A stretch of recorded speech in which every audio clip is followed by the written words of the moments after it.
മുഖ്യമന്ത്രി പ്രഖ്യാപനത്തിന് പിന്നാലെ മുസ്ലിം ലീഗിനെതിരെ ഉണ്ടായ കടന്നാക്രമണങ്ങളെ പ്രതിരോധിച്ച് നിയുക്ത മുഖ്യമന്ത്രി വി ഡി സതീശൻ ലീഗിനെ ഒറ്റതിരിഞ്ഞ് ആക്രമിക്കുന്നത് വിദ്വേഷ അന്തരീക്ഷം ഉണ്ടാക്കാനെന്നും ഇത് അനുവദിക്കില്ലെന്നും വി ഡി സതീശൻ പറഞ്ഞു.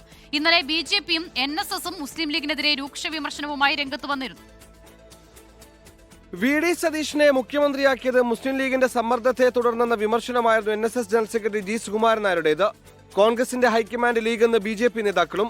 ഈ വിമർശനങ്ങൾക്കാണ് നിയുക്ത മുഖ്യമന്ത്രി വി ഡി സതീശന്റെ മറുപടി. അവരെ ഒറ്റതിരിഞ്ഞ് ആക്രമിക്കുന്നത് ഒരു വിദ്വേഷ ക്യാമ്പയിൻ കേരളത്തിൽ ഉണ്ടാക്കി ഒരു ഡിവൈഡ് ഉണ്ടാക്കാൻ വേണ്ടിയിട്ടാണ്. വിദ്വേഷ പ്രചരണത്തിനെതിരായിട്ട് ഒരു കോംപ്രമൈസും ഇല്ല. സെക്യുലർ നിലപാടിന്, മതേതര നിലപാടിന് ഒരു കോംപ്രമൈസും ഇല്ല.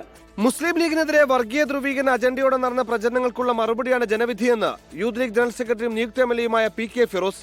അല്ല, ഇതൊക്കെ കേരളത്തിലെ ജനങ്ങൾ തള്ളിക്കളഞ്ഞതാണല്ലോ. ഇപ്പോൾ ഈ നിയമസഭാ തെരഞ്ഞെടുപ്പിന് മുമ്പ് മുസ്ലിം ലീഗിനെ ചാരി എന്തെല്ലാം ധ്രുവീകരണ പ്രവർത്തനങ്ങളാണ് നടത്താൻ വേണ്ടി ചില വർഗീയ ശക്തികൾ ശ്രമിച്ചത്. അത്തരം ശ്രമങ്ങളെയൊക്കെ ചവറ്റുകൊട്ടയിലേക്ക് വലിച്ചെറിഞ്ഞുകൊണ്ടാണ് കേരള ജനത 102 സീറ്റ് നൽകി UDFന് ജയിപ്പിച്ചത്. ഇതിനിടെ BJP ഔദ്യോഗിക ഫേസ്ബുക്ക് പേജിലെ പോസ്റ്റിനെതിരെ യൂത്ത് കോൺഗ്രസ് പരാതി നൽകി. പോസ്റ്റിന് പിന്നിൽ വർഗീയ സ്പർദ്ധയും ചേരിതിരിവുമാണ് ലക്ഷ്യമെന്ന് സംസ്ഥാന വൈസ് പ്രസിഡന്റ് വിഷ്ണു സുനിൽ DGPക്ക് നൽകിയ പരാതിയിൽ പറയുന്നു. News desk 24.